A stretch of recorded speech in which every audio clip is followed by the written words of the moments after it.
Hey there, fellow comms engineers, Rhadamant here. Thank you for tuning in to X4 Foundations, Episode 3, Signal Leaks. Can you buy charts and maps from stations or other players or pilots? So, yes and no. You can ask. So if I, just randomly comms this dude here. Comms channel open. I can say, hey, where can I find the Wade and Napilius's Fortune 6? Sending you information now. And that dude just told me, go through this gate. So that would be another method to do it, is just to ask someone for directions, which is very sensible. And I could have asked a whole bunch of things. I could ask, hey, where's the nearest shipyard or wharf or equipment dock? So if I'm looking for, mines, I could just be like, hey, point me to the nearest equipment dock, and he'll just tell me. So yeah, you can ask for directions. It doesn't really tell you, it doesn't fill out the map, per se, but it will tell me the next step. So those of you that are old enough to remember a day before GPSs, where you were printing out MapQuest directions, and then if you got too far off the MapQuest directions and you were like, oh my god, I don't know where I am, you would go to the nearest gas station and go, hey, where's the highway? And they would point you. They'd be like, oh, it's 2 miles up the road. Just take a left when you see the red barn. And you're like, okay, thanks. Yeah, this game has exactly that, where you can just ask locals for directions, and that's really handy when you get lost. Yeah, I cannot stress enough that this game is massive. There is so many features. It is so complex, it can hurt your brain, and I don't know it all. I just want to say that pretty frankly. I'm decent at this game, but I am by no means an expert, because experts would have thousands of hours, and I don't have thousands of hours. But I'm good enough to, instruct you all into how to get into the game and sink your teeth into it and the starting steps. Which is really the barrier to entry, I would say. For a game like this, and for a lot of the games I play, they're super complex and they feel very daunting approaching it. And I just try to do my best to be able to break down that, initial panic of, oh my god, there's too much information. Because this game is definitely one of those information overloads. And I'm trying to be very careful about how much information I reveal so that, it's digestible.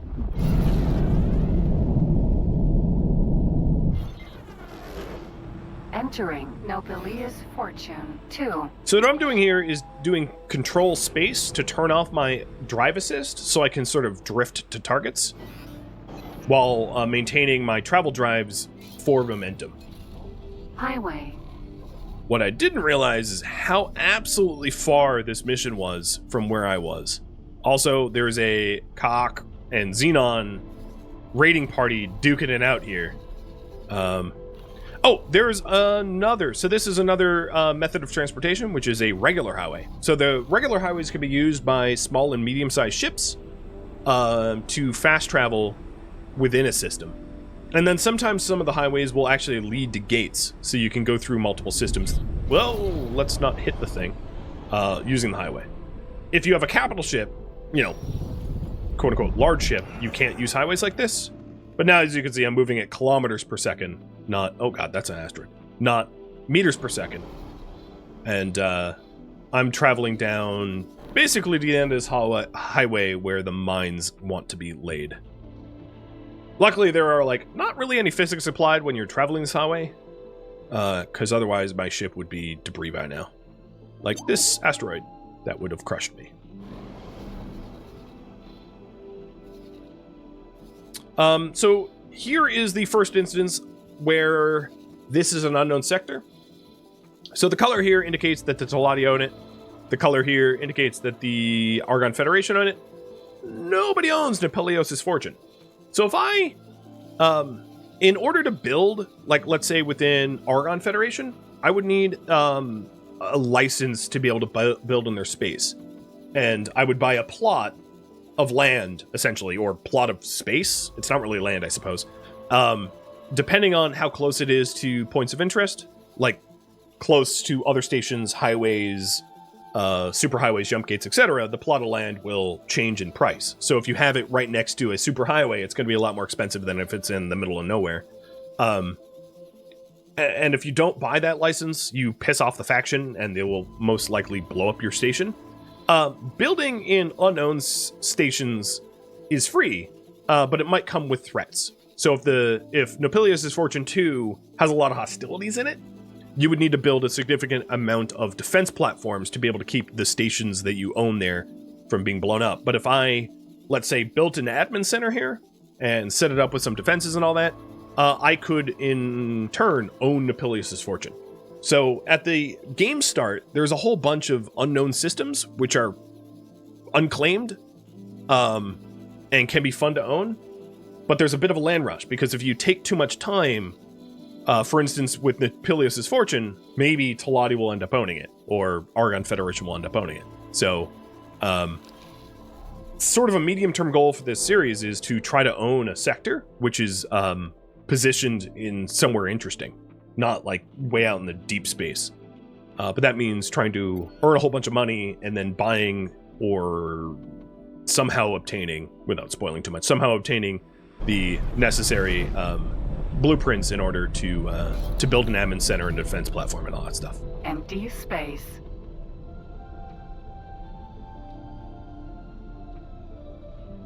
And yeah, as that question was answered, do factions go to war with one another? They do.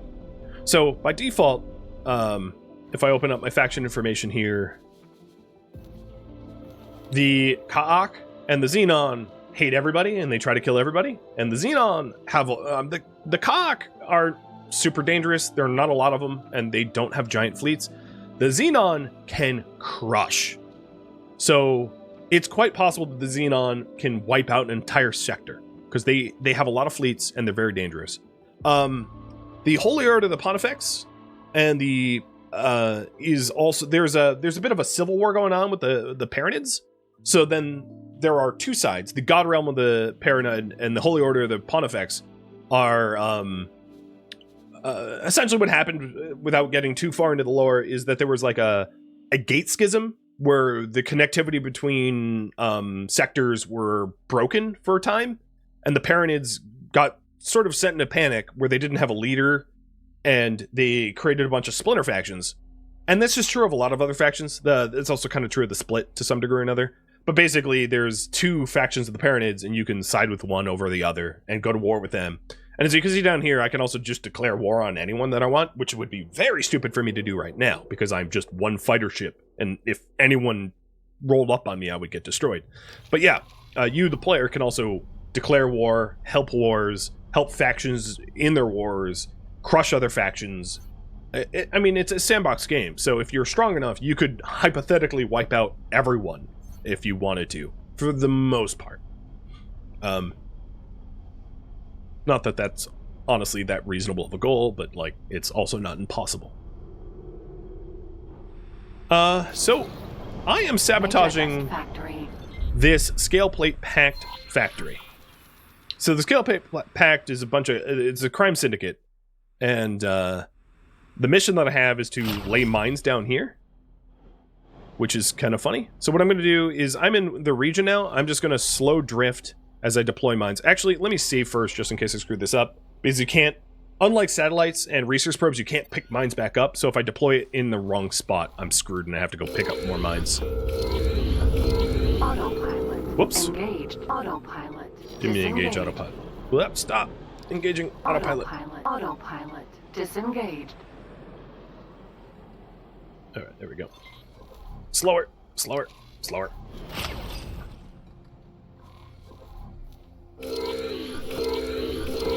Autopilot. Engaged autopilot. I keep clicking the autopilot, I don't mean to. It doesn't really, the game doesn't care like where you place the mines per se, just that you do. And I'm done. I've dropped 12 mines around this illegal Maja dust factory to essentially sabotage Scaleplate. Because this is like an illegal factory, I will also show you scanning. So if you go to your scan mode, which is Shift 2, you can scan factories and to learn more information about them, and sometimes even to find data leaks to be able to steal information or black market, better trade prices and the like. So in this mode, there are sections of this that are sometimes too secure to be able to be scanned in your ship, so you have to get out and scan it as a suit. But I'm flying around to each module of this factory, and as you can see above my head, I've gotten 29% of it so far. And here is a data leak. So these data leaks, or signal leaks, can contain hidden mission offers. I can hear talking out of this one, so I believe that this is going to be a smuggling mission. One moment, please. That should do it. Oh, I had to disable never mind. my voice filter. I was beginning to think my messages were being intercepted by those split fellows. I'm a little disappointed that it was this easy. I don't suppose they sent you, did they? Oh, that would be quite devious. What should I call them? I suppose captors is quite apt. Employers? They let me work on my own projects some days, you see. Ah, yes, you see, I'm in a spot of bother. I'm in the middle of some important scientific research, which I'm unable to pursue personally from my current location. I'm looking for an assistant to aid me. So what do you need? I'll send the task to your ship computer. This is rather exciting. Your task just made me slam into the station. Wonderful. I have managed to place the device on a nearby docking area. You should be getting the coordinates now. Oh, there's another data leak here too. So, without spoiling too much, that weird message that I received is from this dude who just contacted me. I want to check out this other data leak though. So this data leak is a power deficit information which gives me a trade advantage for like 46 hours. Probably selling power to this station, I'd imagine. So sometimes it can give you insider information about high quality trades. And then eventually it can even give you the ability to steal blueprints from the station. I don't have that upgrade yet, but that's an upgrade that you can eventually get. You can hear this. I need help. Are you interested in a job? So this job is to be able to pick up and transport a civilian. I'm going to decline this one because I don't want it. Come and find me if you change your mind. But this is kind of like a off-the-books type of mission to accept, if you will. And that's more or less the long and short of the scan mode. Now, there is ways to cause data leaks, I will also add. I don't have it yet, but you can eventually get a bomb launcher built into your suit and to build EMPs. And the EMPs will cause data leaks when launched at a station. So if you want to exploit a station's information, you can actively do that with a data leak EMP. So if I want to scan the rest of the station... Emergency eject successful. For some reason or another, my ship just exploded. I'm not sure why. When was my last load?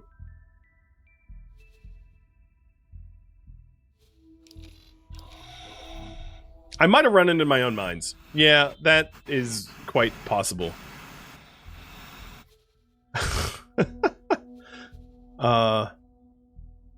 Where was that autosave? I maybe didn't have an autosave anytime soon. Last save was 5 minutes ago. Where? I'm like blind. Where is it?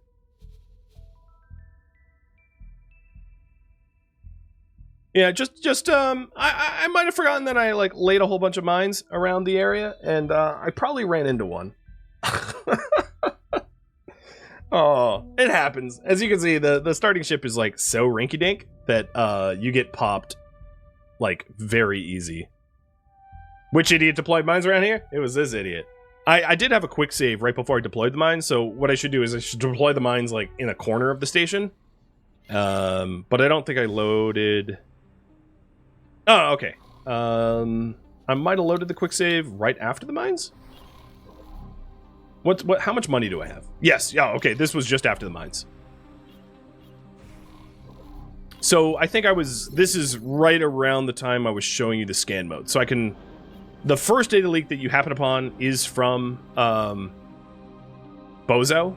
Bozo was that dude that contacted me. Yes, his name is Bozo. I don't know why they named him Bozo. One moment, please. This is the same conversation I had from before. That should do it.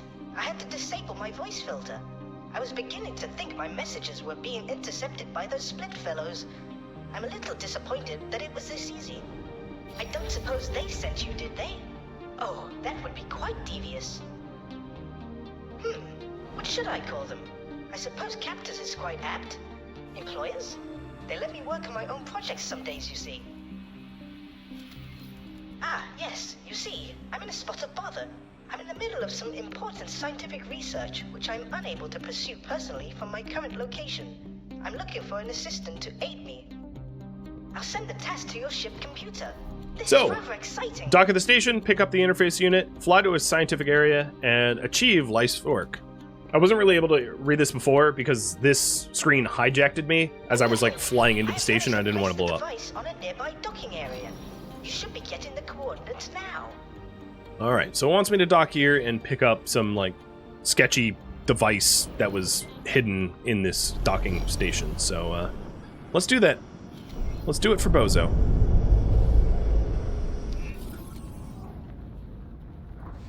Come on. Yeah, all you.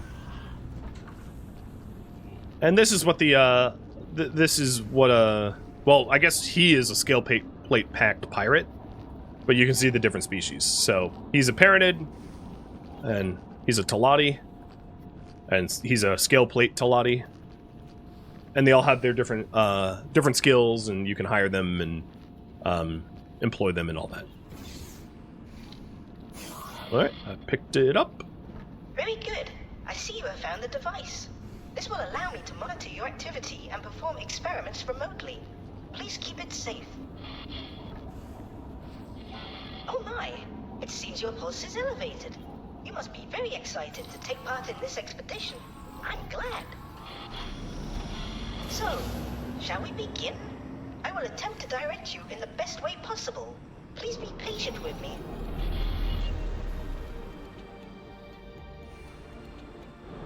I can see the mines over here, so I don't want to fly that way. You've spoken with too many Boron before. Allow me to introduce myself. My name is Bozo Tar, and it is a pleasure. I do wish it were in person, but my current situation is quite precarious. You must be quite curious on what a lonely old Boron is trying to achieve. There are still so many mysteries and unanswered questions. Are spaceflies sentient? Where are the lost Boron systems? Is faster than light telepathy possible? It is our task to push the physics of this universe to the breaking point and see if it answers any of those questions. My current employers only seem happy when my research results in novel weapon modifications. Very curious people, those Split. I do hope they move me to a new tank soon. My tentacles grow weak. You appear to be getting close to where I detected an anomaly. Could you please try using the long-range scanner to search for an anomaly in this vicinity? Aha! There it is. It reports to be believed. These anomalies are tears, which may lead to other areas of space, much like the jump gates. I suggest you mark the location of the anomaly on your map. So, how adventurous do you feel today? Thanks to my research, I do have a fair idea of where you may end up. Of course, the quickest way to confirm my theory is to put it into practice. So I just deployed a nav beacon, which is a really cheap way to, like, save a location. And I'm renaming the nav beacon... Or actually, what I'll do is, nav beacon anomaly. Done. So now I have this location saved from this... Where's the nav beacon? from this little nav beacon I deployed. Nav beacon. They're not very expensive. They're just a few, like, maybe 1,000 credits each. I mean, they're very cheap. And it wants me to fly into the anomaly. So, YOLO! Can the AI blow up nav beacons and satellites and stuff like that? They can, they just don't typically do it. But if you set up a satellite next to, like, a combat point, like, set up a satellite next to, like, a laser tower, the laser tower, shooting at the laser tower might blow up the satellite in the process. It took a moment to realign the frequency. It is just as I thought. You have made it through the anomaly and emerged in a distant region. Your location is actually of great interest to me. Over the years, I have managed to pull sensor logs from passing ships to help further my work. I highlighted this as a prime location for my research, should I ever get the chance. While the previous anomaly is interesting, my findings point to something else here, which I expect will lead to a groundbreaking discovery. Allow me to guide you to a particular area. Empty space. So I marked where the anomaly is on this map too, because as you can see, it doesn't show up anywhere. So without a nav beacon, I wouldn't really know where to fly if I wanted to fly through the anomaly. And that anomaly just had me teleport from Depilios' Fortune to Grand Exchange, so that's a pretty far distance to have traveled instantaneously, which is kind of convenient. I am currently evaluating what equipment we will need to make the most of this location. Space here is wounded, with a scar in its fabric which seems to have healed multiple times. There is no record of any abnormal activity at these sites. To everyone else, this is simply an empty area of space. In my search for signals from long-lost boron, I have detected multiple scars in space which continue to spew a multitude of particles and radiation. In a bustling sector such as this, it would only be seen as background noise. However, some of the noise seems to have artificial form. We are going to tear this scar wide open and peer inside. Of course, the universe is a fickle thing. One miscalculation, and we may well destroy the whole system. Ha! Such stakes make this all the more exciting.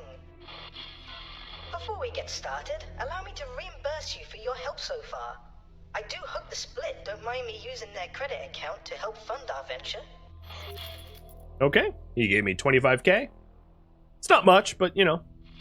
Now, the experiment. You will first need to place a satellite around this area in order for us to better understand its nature and how best to provoke the anomaly. I suggest you also deploy a resource probe so that we can see how the anomaly has affected the local environment. You should be able to acquire these deployable items from stations which offer upgrades. I know of such a station near your location. I will add the information to your map. So I already have it, so I don't need to go buy one. So let's deploy the satellite. Good work. I'm receiving a much clearer signal from the tear. Almost immediately, I can see that there are far more gravimetric shears here compared to any other anomaly ever documented. That indicates mass, but of what? This shows some similarities with a jump gate event horizon, but there is something else. Could it be a temporal distortion? Perhaps dimensional? Very interesting. Would you please deploy a resource probe in this specified area? I'm curious of this environment. Alright, time to fly over and deploy a resource probe. Space.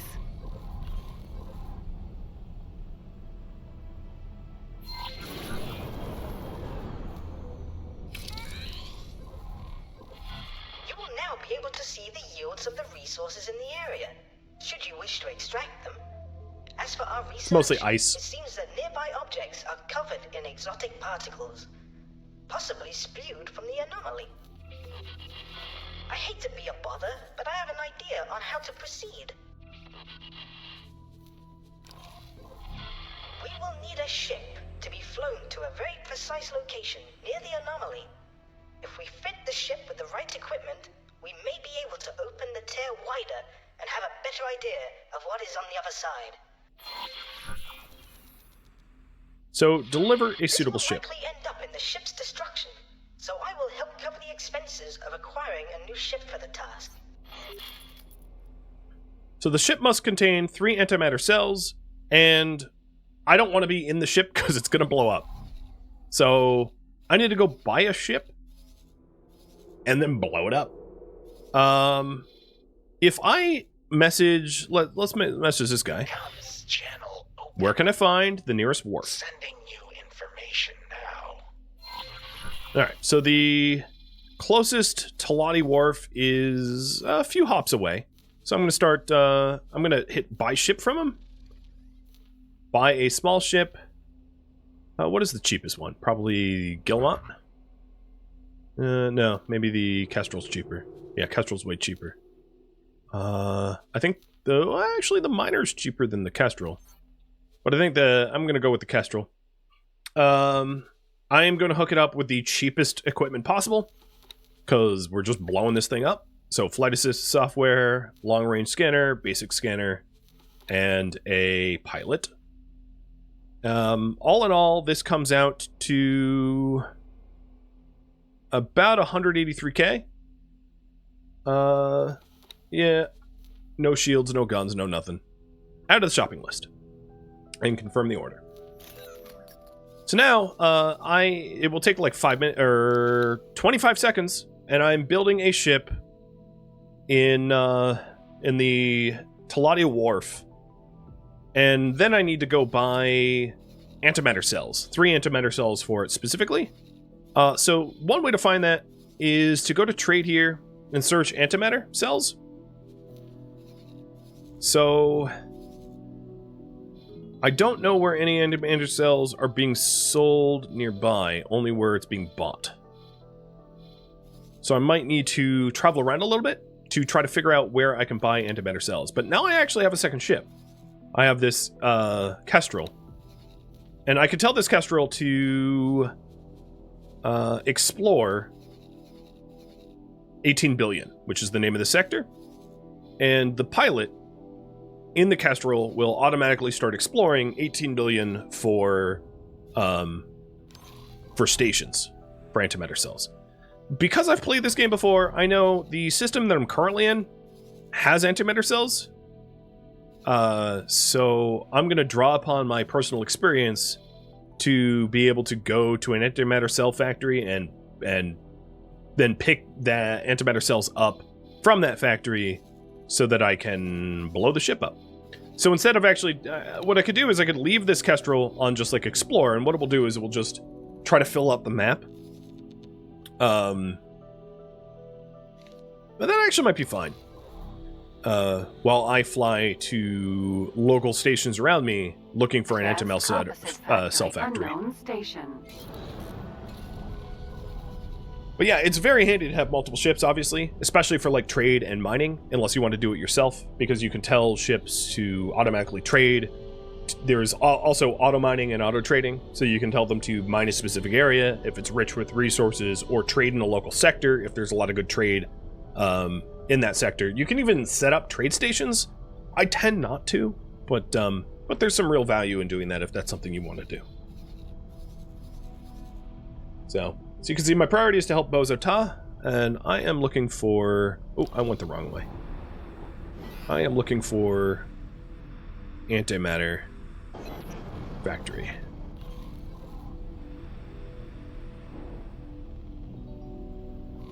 Yes, you can absolutely have a fighting armada. Absolutely. Now, once you get into the armada level of things, you probably want to have player-owned wharfs.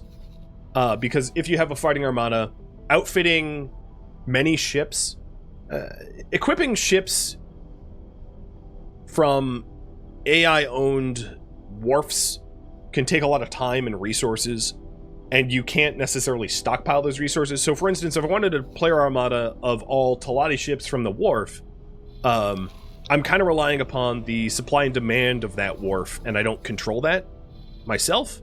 So if you really want to build a player armada, you really need to own the entire production chain of those ships to be able to do it well. or it will drive you insane trying to scrounge for the resources for them. So yes, you can build a giant empire and you manufacture your own ships for war, but that's definitely like a deep long-term goal that quite possibly could take you hundreds of hours to be able to achieve well, especially if you're having manufacturing giant ships. All right, so that ping put some stations on my radar, and I'm just going to check out these points of interest here. And then I have my lovely Kestrel here trying to fill out information there. I think what I'll do is I'm going to tell the Kestrel to stop what it's doing now. So remove all orders and tell them to fly and wait here.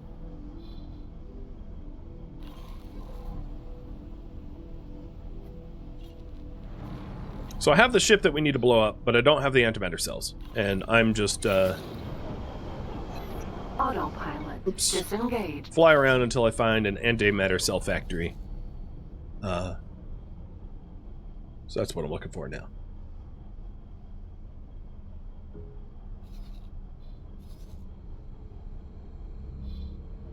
So not the stream? No. No. Even if you are like a speedrunning min-maxer, trying to get to a point where you can manufacture armadas is dozens of hours, if not longer, unless you cheat or use a lot of exploits.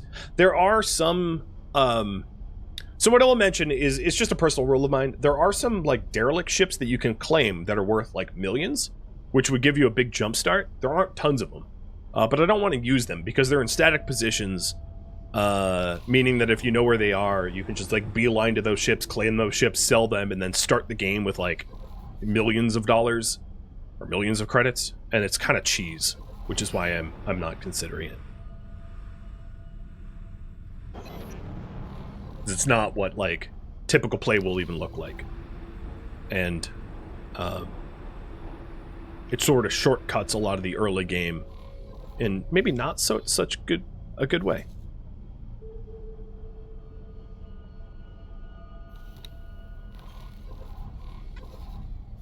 Here's the Kestrel. And everything it explores, I get to see too. So there's a big advantage of, you know, having a whole bunch of ships doing survey, exploration, and the like. Scanning array factory. Because you can really fill up the map with known information. So I'm just trying to fill out all of the factories in Grand Exchange 1 and having the Kestrel go to Grand Exchange 3 and doing the same over there. And if I open up the trade menu here, we can see sold wares in the refined goods complex for antimatter cells is being sold there. So this Kestrel, I'm going to remove all orders and tell them to dock and wait at the refined goods. The only concern I have is that there's something here, there's a station here actively being attacked, so it might not be safe. So that would be my only reservation about sending the Kestrel out that way. So what I will do is join the Kestrel just to make sure that, not that I can fight all that well, but, you know, if I get there first, I can say, hey, you know, avoid the fighting or something. But yeah, we'll buy the antimatter cells there. And you can always go to the mission orders here, the experiment. So deliver a suitable ship with 3 antimatter cells on it.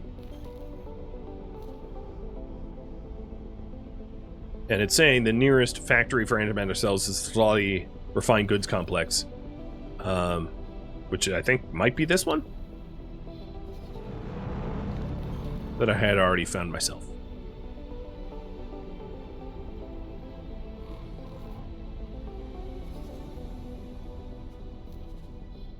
Whatever was happening in that station has stopped. It's no longer, like, getting shot at. Which is a good thing. That means my Kestrel should be okay. Now, because this is a sacrificial Kestrel, I'm not going to rename it, but future ships that I own permanently, I will name after you guys. I'll be raffling those off. Not crewmen, though. Mostly because you end up with, like, hundreds of crewmen, and that would be ridiculous to raffle them all off. Because, like, a single ship can have, like, 100 crew. Or more, depends on the size of the ship. Like, my own personal ship right now probably can't have 100 crew. Probably have, like, 3 or something. 3. Yeah, it can have 3. But big ships can have hundreds. 3. Or at least dozens.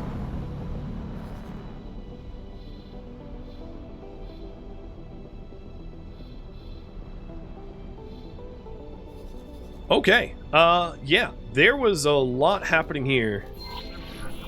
There was a ton of ships that blew up, and their exploded goods are valuable. So I'm going to fly over there and start collecting them myself, while the Kestrel is going to trade for the cells. So I'm going to say buy 3 antimatter cells with the Kestrel, and then after that's done, I'm going to fly the Kestrel to where Bozata wants it delivered.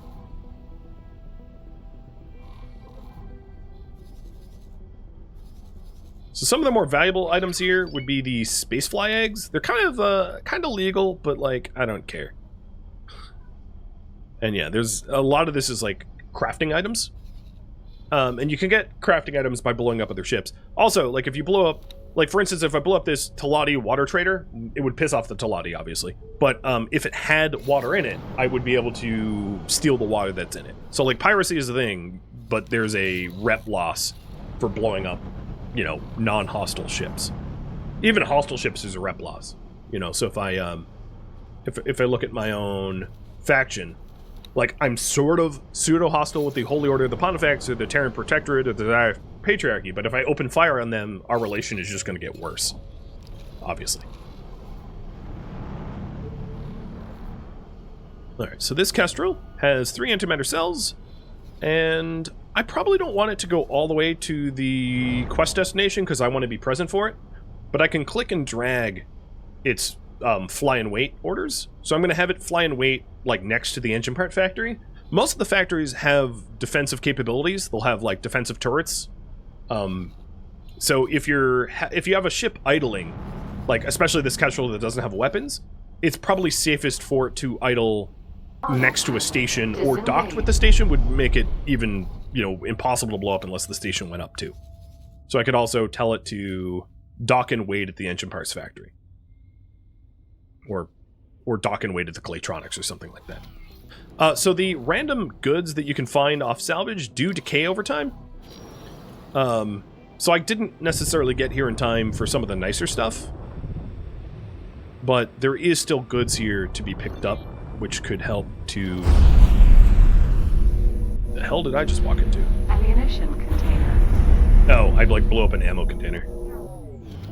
Oopsie. Container. Yeah, okay. Most of these are just Ammunition container. blown up containers. I think there's stuff down this way. Don't let them get away.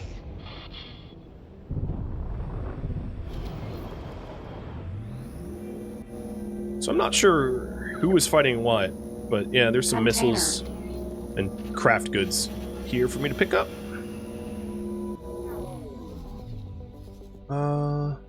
Crystal bit. Okay, there's a little bit more stuff.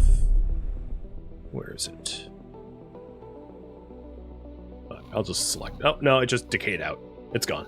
Okay, well, let's catch up with the Kestrel. So I'm going to fly back to Autopilot Grand Exchange 1, engaged. where the quest takes place. Thank you for tuning in to X4 Foundations, which originally streamed live on Twitch as a miniseries June 22nd.